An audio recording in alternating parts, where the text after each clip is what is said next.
আসসালামু আলাইকুম, সবাইকে ওয়েলকাম জানাচ্ছি। পুডিং বানাবো, এই জন্য ক্যারামেল বানাচ্ছি আর কি।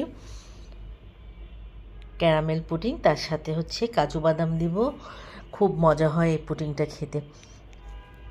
আর যেহেতু আমি আবার ভ্যানিলা ফ্লেভারটা পছন্দ করি না, এই জন্য 4 চামচ উঁচু করে একদম গুঁড়া দুধ দিয়ে ওর ভিতরে দারচিনি এলাচ দিয়ে একটু বলক তুলে নিচ্ছে। এটা আমি পরে অ্যাড করব, আপনাদেরকে দেখাবো। জানেন কী হয়েছে, আমি 5টা ডিম দিয়েছি, এতে এত সুন্দর করে মনে হলো যে আমার ভিডিওটা মনে ওপেন করা, কিন্তু আসলে আমি ভিডিওটা ওপেন করতেই আমার মনে নেই, আমি ভুলে গেছি। পরে আমি এরকম তাকিয়ে দেখি যে আমার ভিডিওটাই ওপেন হয় না, এত মনটা খারাপ হয়েছে দেখতে। আর আমি আজকে 5টা ডিম দিয়ে করতেছি আর কি। এত সুন্দর করে ফ্যাশনেবল করে ডিমটা ওপর থেকে ছেড়ে ছেড়ে দিচ্ছি, মনে করছি ভিডিও হচ্ছে সুন্দর লাগবে দেখতে, কিন্তু সত্যি সত্যি ভিডিওই হয়নি। পরে 5টা ডিমটাকে সুন্দর করে ফেটে নিচ্ছি। আমি অবশ্য কর্নফ্লেক্স মিল্ক দিয়ে করব, এই জন্য এতে কোনো পরিমাণ চিনি যাবে না আর কি, যেহেতু কর্নফ্লেক্স মিল্ক অনেক মিষ্টি হয়, তো এই জন্য আর কি সুন্দর করে এটাকে ফেটে নিচ্ছি, যাতে কোনো লামস বা বিজলা মতন থাকে না, ওগুলো যাতে না থাকে, এই জন্য। এবারের ভিতরে এই যে কর্নফ্লেক্স মিল্কটা পোড়াটাই দিয়ে দিব। পুডিং বানাইতে গেলে কিন্তু ডিমটা অনেক ফেটতে হয়, অনেকক্ষণ ধরে ফেটে নিলে ভালো হয়, একদম ক্রিমের মতন হয় পুডিংটা, খেতে ভালো লাগে, দেখতেও বেশ সুন্দর লাগে। আমি অবশ্য অনেক দিন পরেই বানাচ্ছি পুডিং, যেহেতু বাসায় ছোটো কেউ নেই, এই জন্য বানানো হয় না পুডিং। তো মনে হলো যে একটু পুডিংটা বানাই, না বানাইলে তো আবার ভুলে যাব পুডিং বানানো, এই জন্য আজকে একটু ডিফারেন্টভাবেই করলাম। মাঝে মাঝে আগে করতাম, আমি অনেক দিন পরে বানিয়েছি, তো ভাবলাম যে কাজু বাদাম দিয়ে করি। আপনারা একটু ট্রাই করে দেখবেন যারা পুডিং খেতে পছন্দ করেন। এই যে আমি দালচিনি এলাচটা বের করে দিয়ে ওই লিকুইড দুধটাও এর ভিতরে অ্যাড করে দিয়েছি। তাহলে হবে কি, তাহলে আমার ভ্যানিলা ফ্লেভারটা দেওয়া লাগবে না, এই দুধের ভিতরে গরম মশলার যে ফ্লেভারটা আসে ওইটাই, ডিমের আর গন্ধ করবে না আর কি, সুন্দর লাগবে তখন খেতে।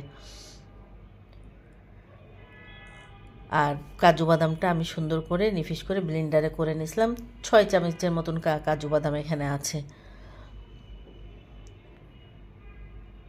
বেশ সুন্দর সুগন্ধ বেরোয়, একদম মানে অসাধারণ লাগে খেতে।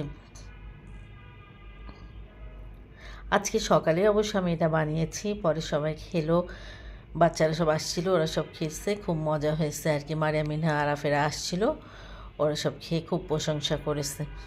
পরে ভাবলাম যে ওরা আসতেছে, আর কিছু কি করব, এই যে ক্যারামেল করেছিলাম। আর আমার এই বক্সটা অবশ্য একটু বড়, বাটিটা বড় দেখে প্রেশার কুকারে হয়নি, আজকে ফার্স্ট মনে হয় আমি এটাকে মানে পাতিলে পানি দিয়ে যেভাবে করে না ওইভাবে করব। আমি এর আগে কখনোই করি নাই। আমার এর থেকে আরেকটু ছোট একটা বাটি আছে, ওই বাটি দিয়ে আমি প্রেশার কুকারে দিয়েছি, এবং প্রেশার কুকারে করতে আমি স্বাচ্ছন্দ্যবোধ বেশি করি আর কি, আর ওরকম আমার কাছে ঝামেলা মনে হয়। কিন্তু আজকে দিয়ে মনে হচ্ছে না কোনো সমস্যা নেই, এইভাবে দিয়ে আমি আধা ঘন্টা 25 মিনিট আধা ঘন্টা মতন এরকম রেখেছিলাম, বেশ সুন্দর দেখলাম হয়েছে। আর আমার ওই বাটিতে একটু ডিজাইন মতন ছিল দেখে আমার এটা একটু ডিজাইন হয়ে গেছে আর কি পুডিংটা। তো গরম গরমই আপনাদেরকে তখন আমি কেটেছিলাম নামানোর পরপরই। পরে আপনার ভাইয়া তখন খেলো, খেয়ে বললো অসাধারণ হয়েছে একদম। পরে আমরা এখন খেলাম, যে বাচ্চারা সব আসছে, ওদেরকে আমি আবার একটু নুডলস করে যেসব পিস পিস করছি, ছোটো ছোটো বাচ্চারা না কয়েকজন সব আসছে, তার সাথে ফায়াজও রয়েছে, এই জন্য একটু ছোটো ছোটো করে কেটেছি যাতে সবাই খেতে পারে, কারণ বাচ্চারা তো এমনি পুডিং পছন্দ করে অনেক। তারপর আবার নুডলস রান্না করলাম, অনেক দিন পরে কোকোরা নুডলস রান্না করলাম। সাধারণত আমাদের কোকোরা নুডলসটা তেমন খাওয়া হয় না, কিন্তু খুব ভাল লাগছিল খেতে। ফুলকপি, শীতের সময় শীতের সবজি দিলে ফুলকপি গাজর দিলে বেশ ভালো লাগে আর কি। এদিকে আমার রান্না কমপ্লিট হয়ে গেছে, ওদের সবগুলোরা বলছে যে তোমরা এখানে বসো, তারপরে দিব।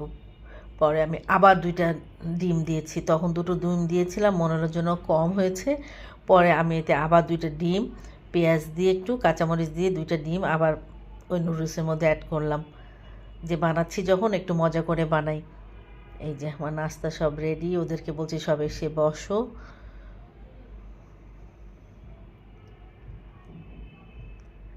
সবাই ভালো থাকবেন, আল্লাহ হাফেজ।